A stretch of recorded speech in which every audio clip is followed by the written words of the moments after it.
I'm Zachary, sir, and I started off in South Carolina and stuff. My mom and dad was never really good role models. Just Yeah. always on some type of medication, always faking an injury, trying to get medication and stuff. Yeah.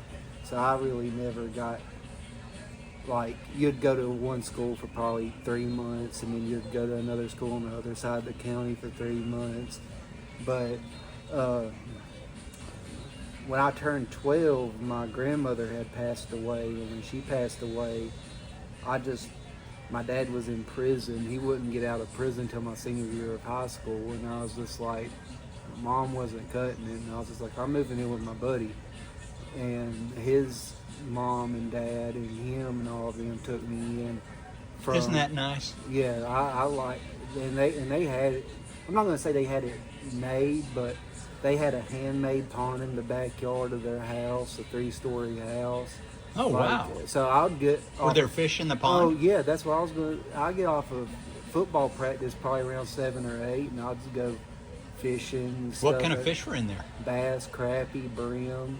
Oh, You know, wow. like you pretty much catch whatever you wanted to off of like a crappie jig, as long as it was a decent size. Are those? I love the taste of crappie. No, that's what I'd go out there, catch a couple, like fillet them up and like eat a little fish or something.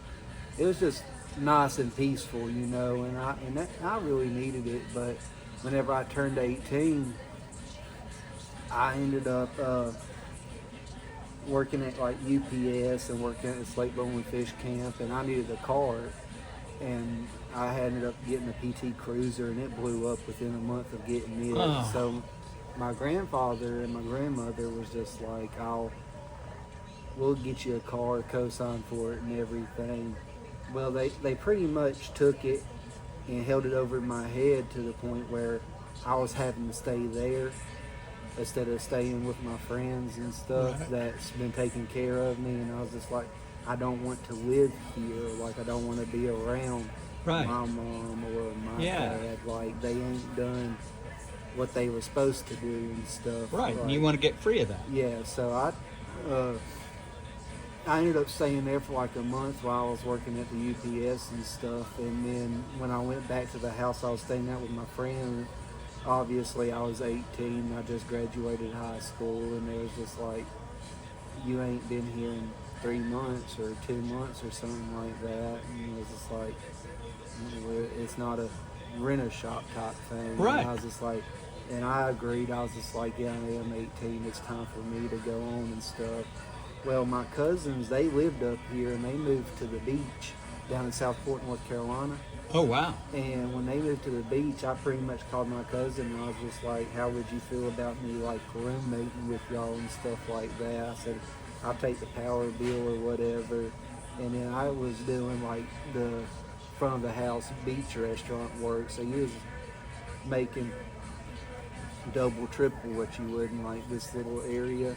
So Oh, I yeah. was, like, helping them pay the power bill and stuff, and everything worked out. Well, I met a woman, moved to Wilkes-Barre, Pennsylvania, and like I drove my car to the scrapyard so she could get her car legal, so she would have something to drive. And I just pretty much like stayed with my buddy in South Carolina and stayed with her because it was like 15 minutes apart or something like that. Yeah. Well, they took off to go to her mom's in Wilkes-Barre, and when she took off to do that, I got stranded up there, no friends, no family, and the only person I had was that girl. And she started to show her true side because she was back up there with her friends and all that. So I was getting left out of the house with like her mom and dad trying to, help out as much as I could around the house, and she was just running around doing whatever. And then I moved back here because my cousins and them did, and when they moved back here, I ended up working at the Golden Corral in Pikeville before That's they great. shut down. And that's where I met my wife at, and I turned around and she had 3 kids already and stuff, and she was just like, how you feel about kids? And I was just like, well, I'm probably almost 100% better than my mom and dad is, so I would like Well, you to- know what right is and what wrong is. yeah, like I figured it out early.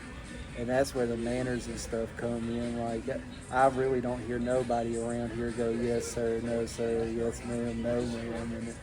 And it's just little things you pick up on. Well, I got with her, and I ended up having 3 more, so I got 6 of the kids at the house now. But I live on 5th Avenue. I come to work on 2nd Avenue, and if I need a beer or something to hang out with, the 7-Eleven stays open 24 hours a day, so I have like everything, even the laundromat's right across the underpass. So if anything, everything's just right here in the circle, and then the Walmart's 5 minutes down the road. So everything's just so easy to get to. Like, I don't even drive my van. I just walk to work every morning, and I walk home every night and stuff just to. Isn't that wonderful?